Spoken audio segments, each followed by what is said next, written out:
Hi guys, this is Mark Matulat for Peter A. Silbermann Schule, and today I would like to introduce to you a new plant gained to my collection, and I'm very proud of it, very happy to have it.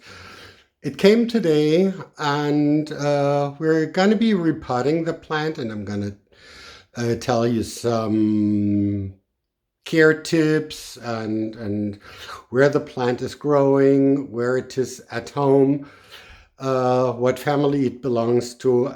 But now let's first look at the plant and see what it looks like. Okay, so this is my new plant. It is called Monstera deliciosa variegata, or just the variegated Monstera. Look here, the variegation, all white. Some of them are even whiter than this one, but I'm quite happy with the way it is, and maybe in the summer where it gets more daylight, the variegation may even come out more beautifully than it is now. I mean, we're in the middle of winter. This is the 14th of December, and I mean, we're approaching the shortest days of the year. So look here, isn't it beautiful? And yes, let's wait and see until April, May, June, when the days are long, and see how the variegation comes out then. So it comes in this potting medium. This is all cocoa coir, so coconut fiber, the husks, and we're going to take it out of this organic potting medium and pot it up in a mineral mix. The usual mineral mix that you know quite well, that I tend to pot up all plants into. Okay, so let's take the plant out of the pot and look what the root ball looks like.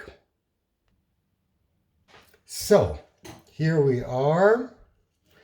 Gentle, gentle, gentle. Yes.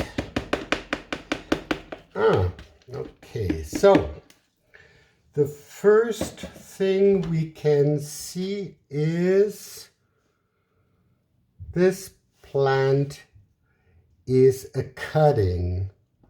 So they cut this part from the mother plant and rooted it probably in, could even be coconut coir, so cocoa coir as it is, or cocoa peat. Some people also call it cocoa peat. And let's see, oops, this is the tag. What does it say? Nothing. Just gives us a bar. Oh, yeah, it says Monstera deliciosa variegata. Okay, and then there is this barcode here. See? Okay. Yes. And now I will get as much of this potting soil off, and I'm hoping to be able to do as little damage to the plant as I can. Okay, so while I'm doing this, let me tell you a teensy bit about where the plant comes from, where it is home, etc. This plant is an epiphyte, meaning it lives on trees, on branches of trees, or it clings to the trunk of a tree, to the bark, and lives off the water and the nutrients it finds there. No, it is not a parasite. It does not live off the sap of a tree. It lives off the nutrients and the water it finds in the crevices of bark. And it belongs to the same family as anthuriums. You've seen my red and white anthuriums before, so it belongs to the same family as anthuriums, and it also belongs to the same family as the peace lily. So if it ever blooms, which is not very likely, but it may. If it's very happy, it may even start blooming, and the flower looks pretty much the same as the flower of anthuriums and peace lilies. Okay, I gotta get myself some tools. I'll be right back, and then we will continue this work. Okay, so I'll be back. So I've now fetched this multifunctional tool. I always use it for gardening, and now I need to work gently and carefully on the roots and try to remove as much of the organic material. But while I'm doing this, I can tell you a little more about the nature of this plant. Actually, it comes from the tropical belt of Central and South America, where it lives in the tropical rainforest.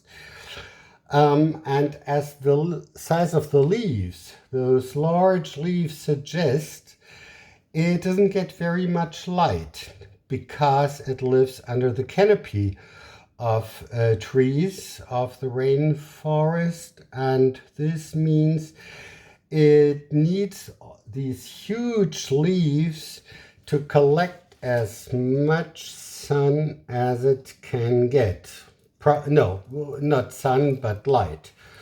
That is the point. It needs these leaves for photosynthesis, of course, and it needs to collect as much light as it can.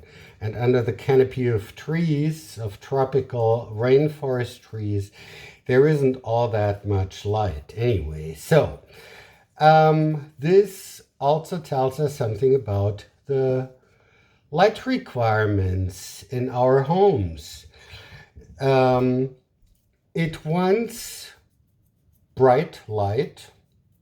It can take low light conditions, but it does much better in bright light conditions. So find it a place in, let's say, an east-facing room or a west-facing room, but don't expose it to direct sunlight. It will not be happy in direct sunlight. The leaves will burn and the plant will suffer.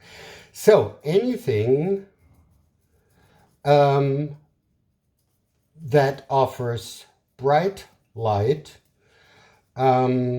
but no direct sunlight is great. During the summer, you can even grow it on your balcony. So when the cold nights are over, sometime at the end of May or so, maybe in June, you can move it outside on your balcony into your garden, find it a shady place, and there it can spend the summer. But move it inside when the nights are getting cool, let's say in probably September or so, and find it warm place there. So the best temperatures you can give to this plant around the year are about at 20 degrees, 22, 23, even 25 degrees is great, but no lower than, let's say, 15, but probably 18 as the lowest would be better. Don't expose it to temperatures that are not comfortable to you. So I think most of us find, let's say, 20 degrees comfortable. And if your home is comfortable to you, it is comfortable to Monstera, okay? So, in terms of watering, this is an epiphyte. Now, it lives off the water. It finds running down the bark of trees, the tree trunk, and it depends on rain showers. Now, in the tropical rainforest, of course, it gets a lot of water, but when the shower is over, the root system dries up quite immediately. And this is important for the well-being of the plant and root health. Now, don't expose the root ball to, let's say, don't let it sit in excess water for a period of time. When you water the plant, maybe you take it to the sink, let all the water drain out the drainage holes, and after that you take it back to its place. Overwatering leads to root rot quite immediately, and therefore you want to make sure that there is no excess water in the pot or in the saucer, because this will lead the roots to rot out.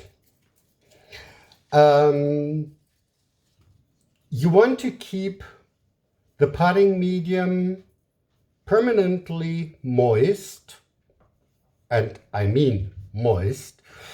I'm not saying wet.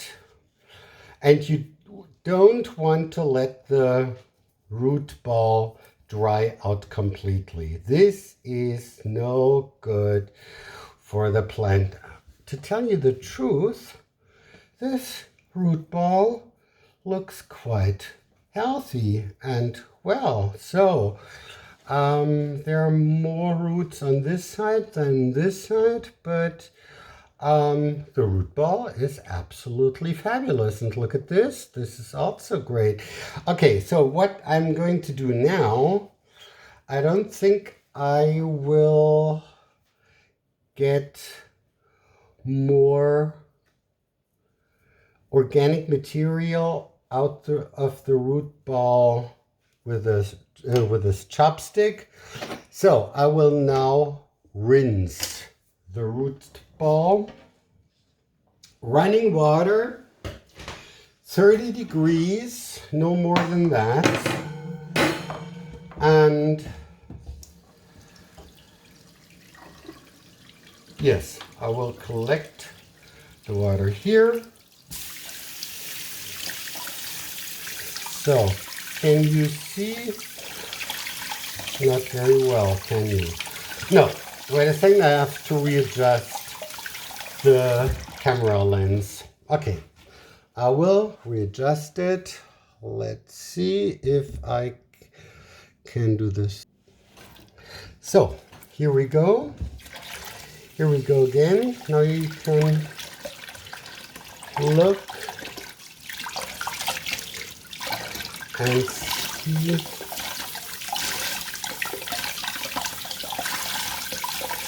what I'm doing. but this is probably going to take some time. So I will be back as soon as the root ball is all clean and ready to be potted up in the mineral mix. Okay, so, oops, yes, that was exactly what I didn't want to happen, but things always happen when I'm working here.